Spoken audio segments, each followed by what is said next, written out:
le rapporteur, vous avez la parole. Merci, Monsieur le Président. Chers collègues, je vais vous faire état de quelques éléments de mon rapport dont nous n'avons pas pu encore vous distribuer le texte, puisque vous voyez les conditions dans lesquelles nous sommes ne facilitent pas les choses, évidemment, mais je pense que ce soir, ou plus tard demain matin, ce rapport sera disponible. Mais je vais vous en livrer quand même quelques éléments essentiels.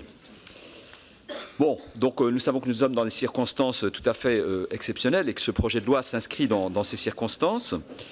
Les délais dont le gouvernement a disposé pour le préparer ont été extrêmement serrés.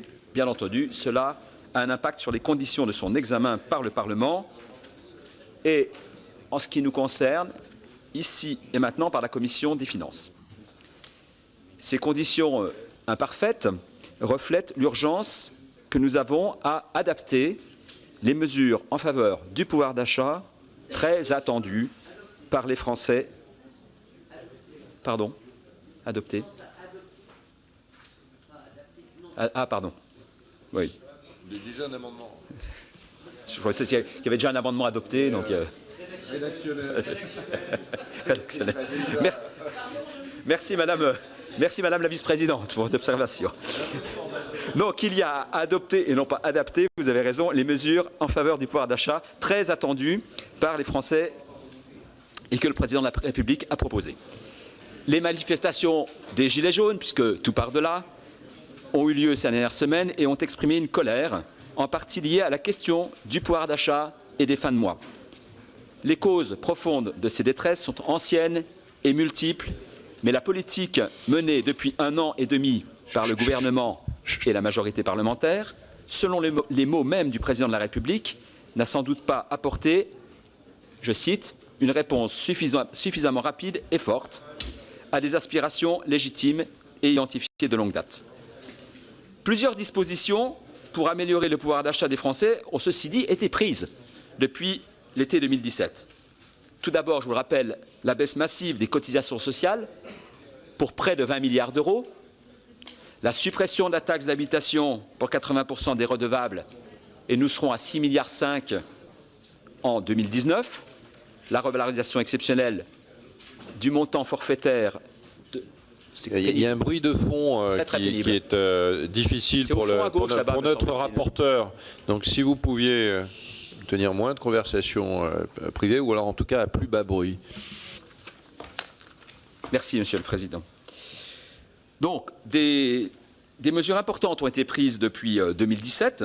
Donc, je vous rappelle les 19 milliards de baisse de cotisations sociales salariales, la suppression de la taxe d'habitation pour 80% des redevables, et ça fera 6,5 milliards en 2019, la revalorisation exceptionnelle du montant forfaitaire de la prime d'activité, la revalorisation exceptionnelle du minimum vieillesse, ou encore celle de l'allocation aux adultes handicapés.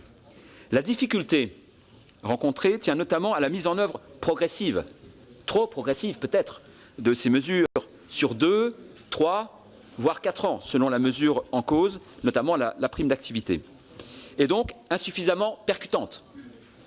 L'augmentation de la fiscalité énergétique et celle de la CSG pour 60% des retraités ont par ailleurs pu paraître trop brutales, à contrario.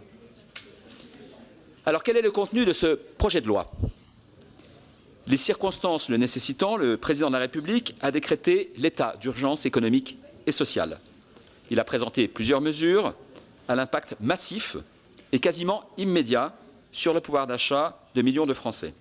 Il s'agit, d'une part, de mesures d'anticipation, d'autres de correction ou encore d'amplification de dispositifs déjà prévus, et d'autre part, de dispositifs nouveaux et efficaces pour améliorer les conditions de vie des Français à court terme, avant, bien entendu, qu'un grand débat national permette d'aller plus au fond sur les sujets économiques, sociaux, écologiques et institutionnels. L'article 1er, tout d'abord, permet aux employeurs de verser une prime exceptionnelle de pouvoir d'achat, exonérée d'impôts et de cotisations, jusqu'à 1 000 € pour les salaires inférieurs à 3 SMIC. Elle doit être versée entre le 11 décembre et le 31 mars 2019, en excluant bien entendu les effets d'aubaine. Si ce dispositif n'entraîne pas de pertes pour les finances publiques, il peut les priver a priori de recettes à l'IS. Nous attendons les informations du gouvernement sur ce sujet. L'article 2 concerne le régime fiscal et social des heures supplémentaires. Il ajoute la défiscalisation à l'exonération sociale prévue en loi de finances de la Sécurité sociale pour 2019 et il avance l'application de cette exonération sociale au 1er janvier 2019 au lieu du 1er septembre. Le gain moyen pour un salarié du secteur privé au niveau du SMIC sera de 155 € en 2019, hors effet éventuel de la défiscalisation. Un salarié célibataire sans enfant à charge à 1,5 SMIC gagnera en moyenne 232 € au titre de l'exonération sociale. Après prise en compte de la défiscalisation, le gain sera de 748 €. Pour plusieurs raisons dont nous aurons l'occasion de discuter, je proposerai, plus exactement, j'avais envisagé de le proposer, mais je pense qu'on va peut-être y surseoir. Donc à transformer le contingent d'heures de montant à un nombre d'heures. Bon, voilà. Ces mesures bénéficieront surtout aux revenus modestes et intermédiaires qui ont le plus recours aux heures supplémentaires dans les secteurs publics comme privés. Elles coûteront 3 milliards d'euros en 2019, 2 milliards au titre de l'exonération sociale et environ 1 milliard au titre de la défiscalisation. Par rapport à la loi de finances sécurité sociale pour 2019, le coût supplémentaire sera de 2,4 milliards d'euros, puisque 650 millions d'euros étaient déjà budgétés au titre de la mesure entrant en vigueur au 1er septembre. L'article 3 rétablit un taux de CSG à 6,6% sur les pensions de retraite pour la moitié des retraités qui ont subi la hausse de 1,7 point intervenue en 2018. Il s'agit des retraités dont le revenu net se situe autour de 2 000 € pour un célibataire et 3 000 € pour un couple, à supposer qu'ils ne touchent pas d'autres revenus et conformément à la logique et à l'institutionnalisation de la familialisation et de la conjugalisation des revenus dans notre pays sur l'ensemble des dispositifs. Je crois qu'au vu des propos qu'on a pu entendre ici ou là, c'est toujours bon de le rappeler. Et je crois que chacun ici connaît bien ce système de la familialisation et de la conjugalisation et ne peut pas faire semblant de le découvrir. Le taux applicable dépend, comme vous le savez, du revenu fiscal de référence qui prend en compte l'ensemble des revenus du foyer. La mesure bénéficiera aux personnes dont le RFR est inférieur à 22 580 € pour la première part, ce qui correspond aux 2 000 € mensuels de revenus, avec pour chaque demi-part 6 028 € supplémentaires. La mesure bénéficiera à 3,8 millions de foyers fiscaux et à environ 5 millions de retraités. Donc la moitié des retraités qui étaient concernés par l'augmentation de la CSG. Et son coût net s'élèvera à 1,6 milliard d'euros en 2019. Pour des raisons techniques, la mise en œuvre de la mesure interviendra dans le courant du premier semestre. Elle fera l'objet, grosso modo, autour de la fin avril. Au mois de mai, ça devrait être en place. Et donc, ça nécessitera une régularisation pour les 3-4 premiers mois avec un décalage qui se fera avant le 1er juillet 2019. Je vous rappelle que quand la mesure a été mise en place en 2018, la décision avait été prise à l'été. Et donc, il y avait eu 6 mois qui avaient permis la préparation. Là, à quelques jours de l'avènement de 2019, il n'est évidemment pas possible de la mettre en œuvre. Donc, il y aura une effectivité à partir du 1er janvier, mais avec des rappels qui interviendront au plus tard en juillet.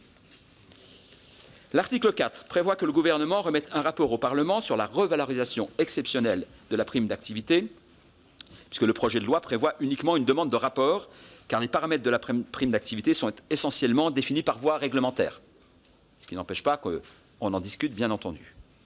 Le choix de la prime d'activité permet notamment de s'appuyer sur un dispositif existant, connu, maîtrisé, qui a fait ses preuves. Un dispositif qui permet de s'adresser à l'ensemble des travailleurs, quel que soit leur statut, salariés du privé ou du public, et même indépendants et agriculteurs. Comme annoncé par le président de la République dès le début de l'année 2019, tous ces travailleurs aux revenus modestes bénéficieront d'un gain de pouvoir d'achat de 100 €. Ce gain comprend, d'une part, l'augmentation du SMIC prévue au 1er janvier 2019, soit 16 € net par mois, et il comprend bien entendu la revalorisation exceptionnelle de la prime d'activité à hauteur de 90 € pour un salarié. La revalorisation de la prime initialement prévue, les 4 fois 20 €, vous vous souvenez, sur 4 exercices successifs, a non seulement été accélérée, puisqu'elle est concentrée sur le début de 2019, mais également amplifiée, puisque nous sommes maintenant à hauteur de 110 € et non plus 80. Le projet de loi de finances prévoyait donc au début un bonus de 20 € pour fin 2019, 40 € fin 2020, pour parvenir à 60 € et puis 80 €. Le dispositif évolue pour s'adresser à des personnes qui en étaient jusque-là exclues. J'insiste sur ce point. En gros, on va 200 à 300 € sur les plafonds au-dessus de ce qui existait avec la prime actuelle, sur chaque catégorie, qu'il s'agisse d'une personne, d'une famille monoparentale avec enfants, d'un couple ou d'un couple avec enfants. Donc le gouvernement va bien au-delà de la proposition faite par le président de la République.